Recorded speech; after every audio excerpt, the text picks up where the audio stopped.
शनिवार को हम लोग को एक नया टॉपिक मिलता है। आज का भी टॉपिक मिला था और उसमें सभी बच्चों ने अपनी सहभागिता दिखाई, इसके लिए सबका बहुत बहुत धन्यवाद। और साथ ही हम चाहेंगे कि थोड़ा सा और इस चीज़ को समझ ले। सांप बिच्छू काटने के बारे में टॉपिक था, लेकिन सभी बच्चों ने ज़्यादातर सांप पर ज़्यादा फोकस किया।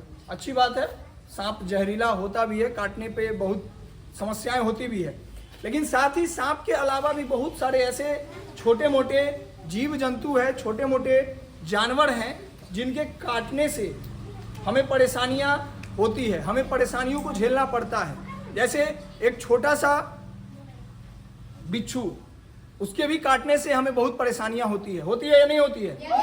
होती है। तो जब बिच्छू भी हमें काटे तो उस दरमियान में भी हमें वही करना चाहिए, जहां पर काटा हो उसके ऊपर या नीचे वाले भाग पे, जैसे अगर यहाँ काटा हो तो इसके ऊपर वाले भाग को हमें जोर से बांध लेना चाहिए, ताकि उसका जो भी विष है, जो भी उसकी जहर है, वो जहर ऊपर की ओर ना चढ़े, आपके शरीर में ना फैले, वो जहर वहीं पर स्थिर हो जाए। चाहे कोई भी हो, कभी कभी होता है कि गिरगिट वगैरह या तेल चट्टा वगैरह, बहुत सारे ऐसे कीड़े मकोड़े, इनके काटने से भी हमें रैसेज होने लगती है, वहाँ पे जलन होने लगता है, फूल जाता है। कभी कभी लाल वाला चींटी है, वो भी काटता है तो हमें बहुत तगड़ा दर्द होता है, बहुत ज़्यादा दर्द होता है, और साथ ही वहाँ पर फूल जाता है, चकत्ता हो जाता है आपकी भाषा में। तो उससे भी हमें बचना है। अब इन सब चीज़ों से हम बचे आखिर कैसे? काटने वाले तो बहुत सारे जानवर हैं, लेकिन हम इन सब चीज़ों से बचे कैसे? तो सर्वप्रथम आपको सबसे पहला चीज़ जो ध्यान में रखना है वो यह ध्यान में रखना है कि आप अपने आसपास घर के चारों ओर साफ सफाई बरकरार रखें। जितना साफ सुथरा आप अपने आस पड़ोस को रखेंगे, अपने वातावरण को रखेंगे, उतना ही आपके अगल बगल में कोई भी कीड़ा मकोड़ा, सांप बिच्छू आने में परहेज करेगा। समझ में आया? तो पहला मूल मंत्र दिमाग में रखना है, क्या चीज?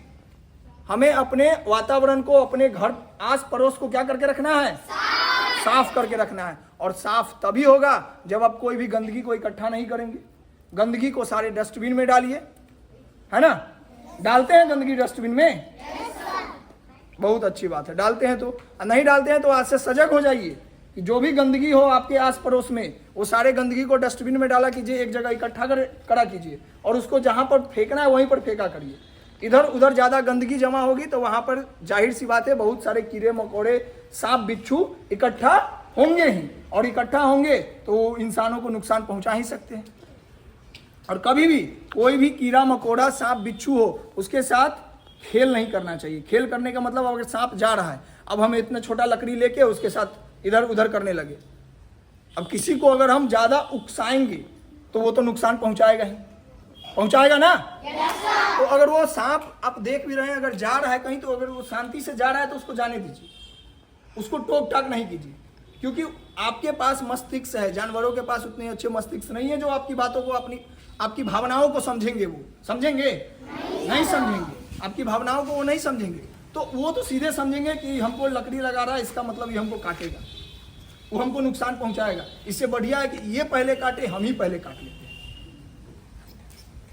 कोई भी जानवर के पास मस्तिष्क ना होने की वजह से यही है, काटने का मेन रीजन यही है। सांप बिच्छू को लगता है कि हमको इस इंसान से खतरा है, वो खतरा बचाने के लिए वो पहले ही काट लेता है। समझ में आया? तो इन सब चीजों से आपको परहेज करना है। अपने आस पड़ोस को ज्यादातर साफ करके रखिए। समझ में आया सबको? धन्यवाद।